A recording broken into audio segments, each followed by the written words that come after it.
On this episode of VI Sports, we have a bit of a water theme as we check in with the 2017 Canadian Swim Trials from Victoria. Ken Hurricane Hines will try his hand at some kayak water polo. And fitness expert Mandy Ross will be along to dance up a storm. All that and more, so don't go anywhere because it all starts right now.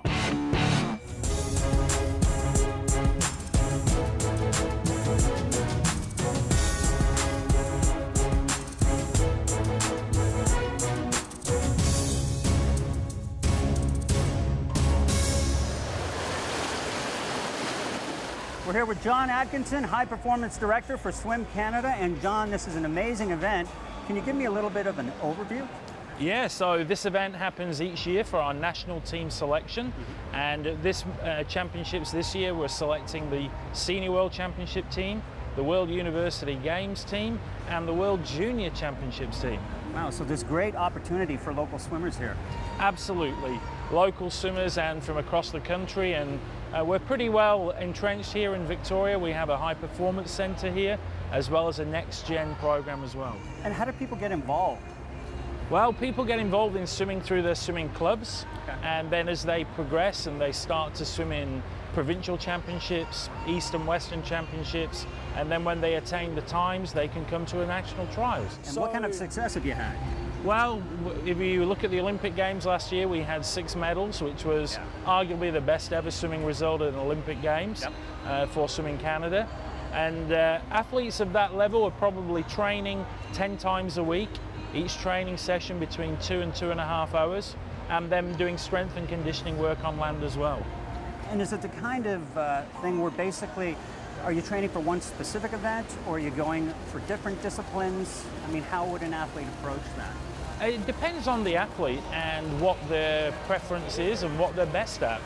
For some athletes, it might be all eggs in one basket with one event, and for others, it may be that they have a different event each day and they're busy all the time. Okay. And in terms of the success that we have had here on the island, can you talk a little bit about that? Because, obviously Hillary Caldwell is one that comes to name right away, winning a bronze in Rio. Is that something we're going to see more and more of? Well, I would hope so. And I think, we cannot fail to mention Ryan Cochran. Of course. And Ryan Cochran recently retired, trained here at this pool pretty much all his career. And to have the tremendous success that he had over the years was a testament to him and all his coaches and to his family and friends. And then obviously now Hillary Caldwell, being an Olympic medalist, and we saw her last night in the 200 meters backstroke swim her fastest ever time at a trial. So she's in really good shape for when she goes to Budapest next year for the World Championships. It really is wonderful to have events like this here on the island. I think so, and the island has been great supporters of swimming, and you can see from the stands that we've had in the finals the last couple of nights, people love swimming, and we really appreciate their support. Well, thank you, John. Don't go away because we're going to have a lot more coming up from the National Swim Trials. Stay tuned. Welcome to Cooper's Cove in Souk Casinos, sunny Souk by the sea, where tonight, water kayak polo is the main attraction.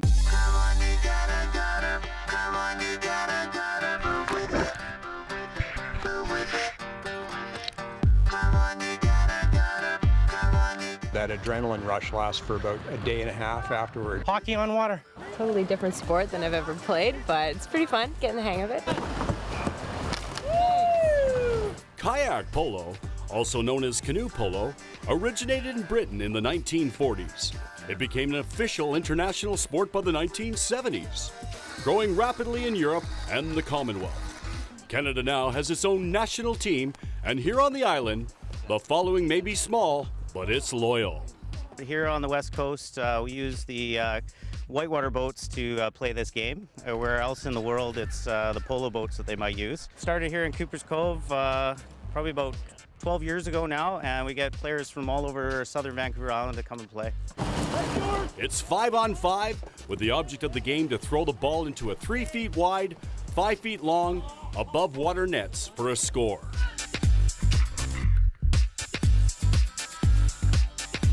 The game starts with a sprint to the ball in the middle. a kayak collision course. We can actually knock you in the water by either pushing you on your upper shoulder or just under the arm. But there are fouls. There's no hitting players' hands with paddles or ramming your boat into a player's body. Kayak polo has been called a mix of hockey, basketball, and water polo. It's a demanding game, but it really helps with your kayaking. I do a lot of surf kayaking, and when you're playing kayak polo, you don't think about high bracing, low bracing. It all comes naturally, focused on the game, so it helps you surf. For me, it's just a huge break from work during the week, and I carry my work around with me all the time with my phone, and at this point, nobody can talk to me, right? I'm just like in a total different world. That's the back, right? Scott Taylor is the owner-operator of Rush Adventures and offers lessons for kayak polo beginners. He organizes the weekly game. Well, I would say it's a great all-around body workout, but mainly upper body. And also just, there's a lot of thinking out there. So you're playing a sport that you're playing a very positional game. So it's, all around a great sport. The next day you wake up kind of sore and you go, yeah, but I did something really great. Every Thursday, the group plays on the water, adjacent to the Stickleback Eatery. On this day, there were beginners and long-time players of all ages. So you got to have a little bit of crazy in you, I think, to play the sport a bit. But I would say most people have played competitive sports before, maybe some paddlers that see kayak but maybe don't do some whitewater. I think most people can come out and play this sport and have a great time. That's my cue. If they can do it, I can do it, right? Will the boats be able to hold my weight, because I am rather large, like a small killer whale? Well, we do have lots of different sizes of boats here, so hopefully we'll be able to slither you into one. And it's safe, isn't it? Yeah. Good thing I've got my waterproof suit. Those yoga classes aren't paying off. That's more comfortable than I thought it was. There you go, buddy. You're looking pretty good. All right. You got this waterproof jacket on? Now, what happens if it does that thing you see on television where it rolls over and... Maybe this was a bad idea. Are we gonna play hard tonight? Woo! Are we going for it? Woo! Yeah! I'm coming for you people. How's my bow tie? These are whitewater boats, so they're, in a sense, unstable boats. So You tell me this now?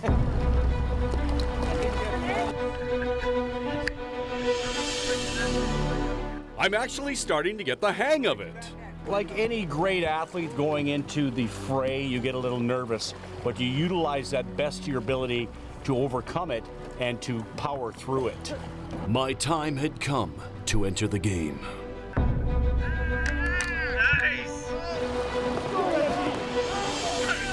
He's got a shot!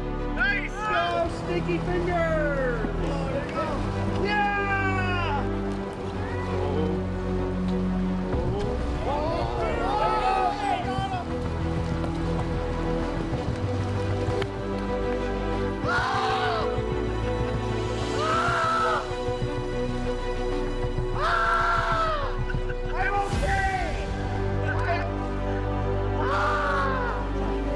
Thank goodness I have a lot of blubber and I'm floatable. Whoa, seal roll. Seal roll. That's Whoa.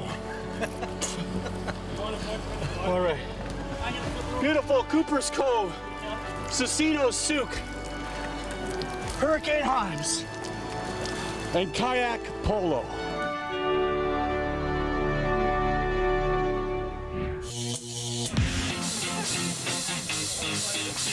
Welcome to Wheelchair Rugby, hosted by Cowichan Wheels. This event has been held downtown Duncan for 12 years, and it keeps getting busier. So now we actually have people coming up to us and asking us, just seeing them around town, hey, are you having the rugby tournament again this year? We had fun last year, we're looking forward to it. Norman McCaffrey, along with Jordan Dyke, played provincially, and Jordan even went on to represent our country on the national team. Just to get my freedom and independence back was a big one for me. You just meet other people that have been through what you're going through, and you learn a lot from the guys in the team, and it's just a really good place to start with sport. It was also Jordan who started up the Thursday Night Club, where they get together and enjoy some fitness. I had a friend that played rugby here every Thursday night with our group, and he kept bugging me to come, and I said, no, my shoulders are too sore. Finally, he said, come and watch. So I watched, and the guys there said, no, you're not watching, you're in a chair. And as soon as I was in there and had played 5 minutes, My juices from playing sports when I was young just got going again, and now it's the highlight of my week. Fellow player Keith Stubbs echoes his passion for the sport, but even more so, the importance of camaraderie between friends who are also in a wheelchair. That's why he loves this event, as many of the participants are able-bodied or known as upright. It makes you feel equal. Like that way, yeah, like they understand what we're doing every day when we're pushing, we're feeling in the arms. Like for guys who come out the first time, or people, sorry, not just guys, but when they come out the first time, they don't realize how much it hurts in the arm, like how much you're using the arm muscles. Like we've had people come out that work out and they all the time, but they're feeling different muscles because you don't, stuff you wouldn't normally think of or know you use. Not only is today held to have a great time, get outside, enjoy the sun, and have a good workout, it's to raise money.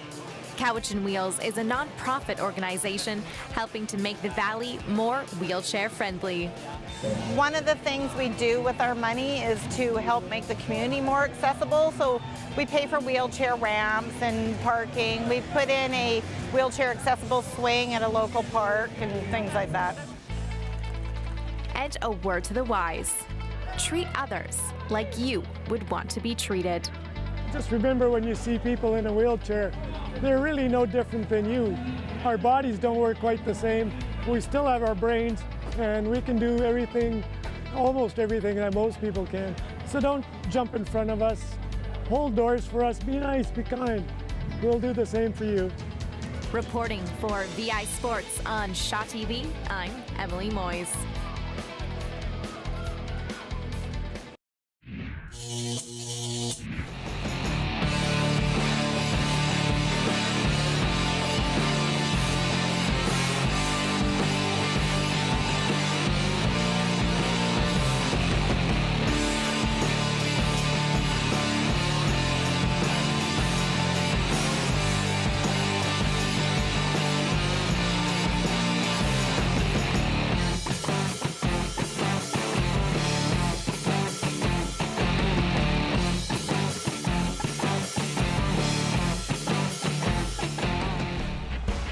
Watching VI Sports on Shaw TV.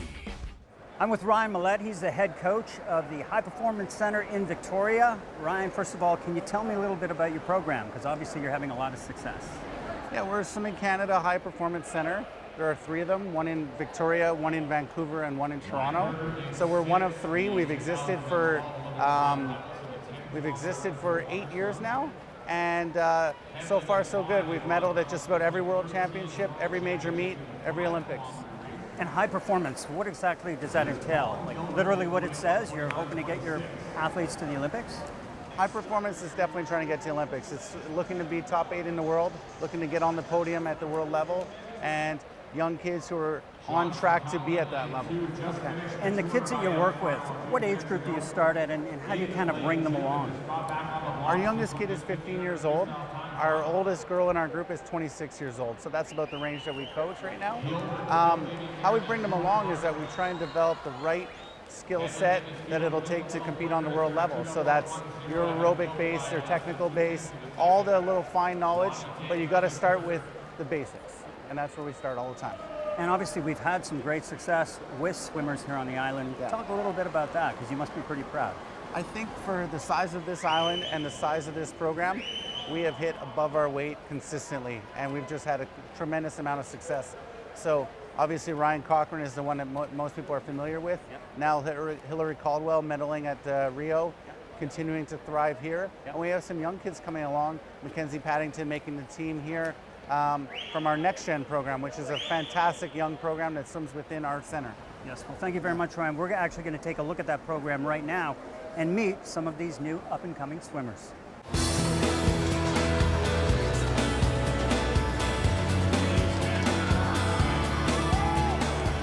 Competition and opportunity. That's exactly what the 2017 Canadian Swim Trials are all about.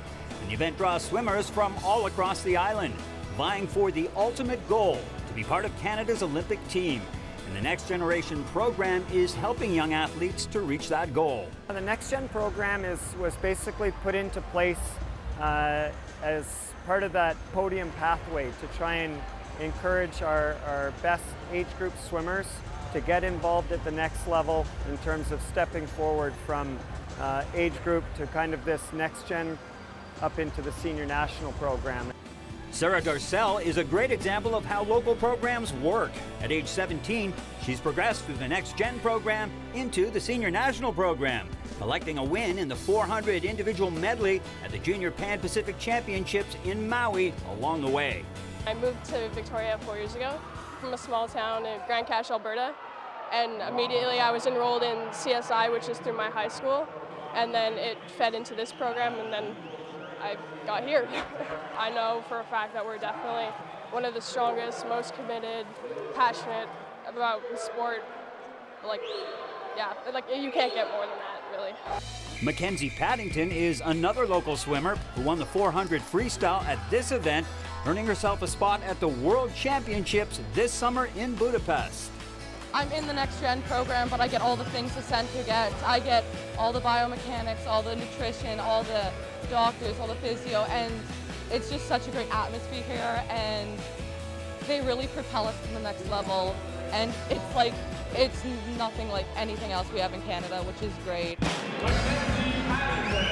The sky's the limit for these young athletes, and for proof of that, look no farther than past Olympic medalists like Hillary Caldwell and Ryan Cochran, on hand to provide support and encouragement. You kind of grow up looking up to all the swimmers that I was looking up to when I was young, and to sort of have that role reversed and know that kids are watching my performances and taking inspiration from that, it's really, really humbling. We have such a young national team as well, so anytime I can impart any sort of wisdom, I've been on the national team a good few years now, so I hope to be able to pass on all the things that I've learned since 2012 when I made my first team.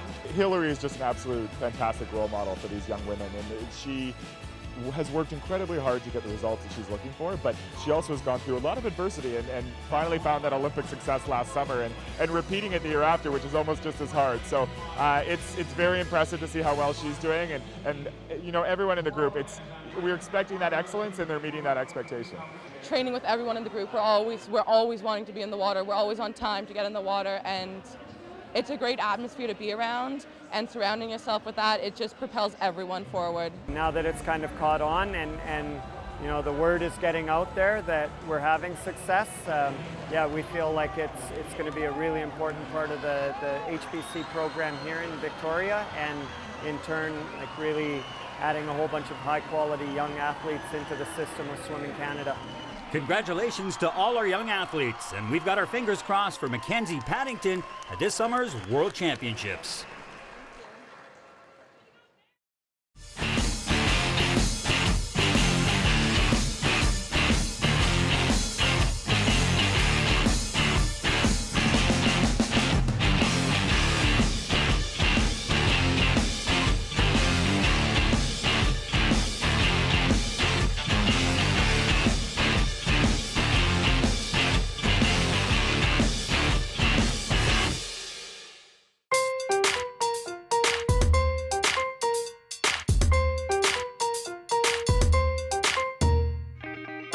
Hey guys, I'm Mandy Ross, health and wellness coach, and today I'm taking you onto the dance floor for an interesting and entertaining workout.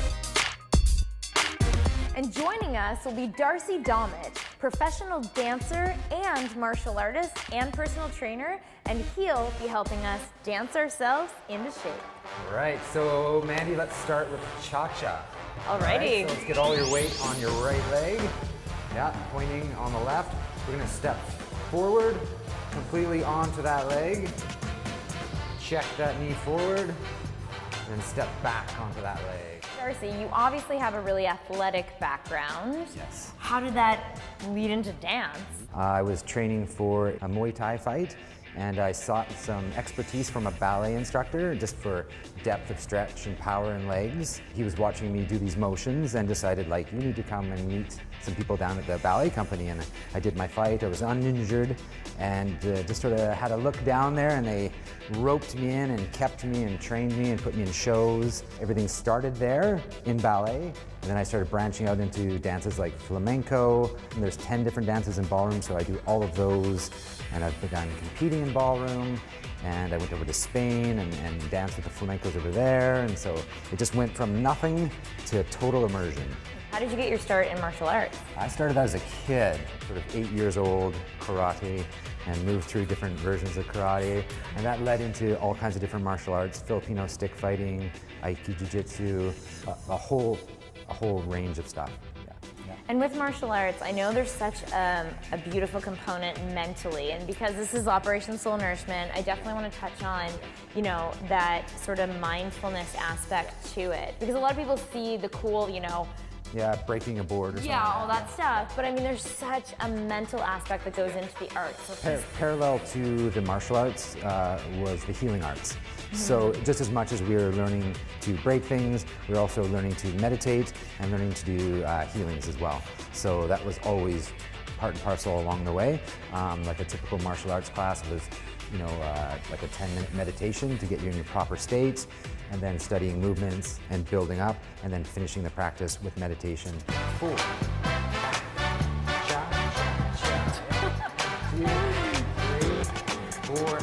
all right, now Darcy's going to show me how to put all this together with one another. All right, invite you in. Oh, goodness. Oh, well, Bring okay. part of your body forward. Let's get onto this leg. Alrighty. We're gonna transfer weight here. You're gonna step back. Look at me. Step back. Okay, Front. forward. Side together. Side. You're gonna come forward and back. There we go. Cha, cha, cha. And then we go forward, back. Good. Yeah. Try and land on a straight leg. Straight legs. Straight and straight. Yeah. What are the actual like concrete benefits that you can say dance would allow, say, an athlete to take away from? Wow. Yeah, so neuromuscular pathway development, right? Football players, running, catching a ball, changing, moving, all those things. I mean, we are hardwiring our body to be able to have that more accessible. And so that would translate to any sport for sure. A lot of football players you'll see in ballet trying to coordinate, you know, feet, hands, arms, head, and all those things will translate as they're screaming down the field and the ball's in the air and someone's trying to tackle them, right? So yeah, it's very translatable. Yeah.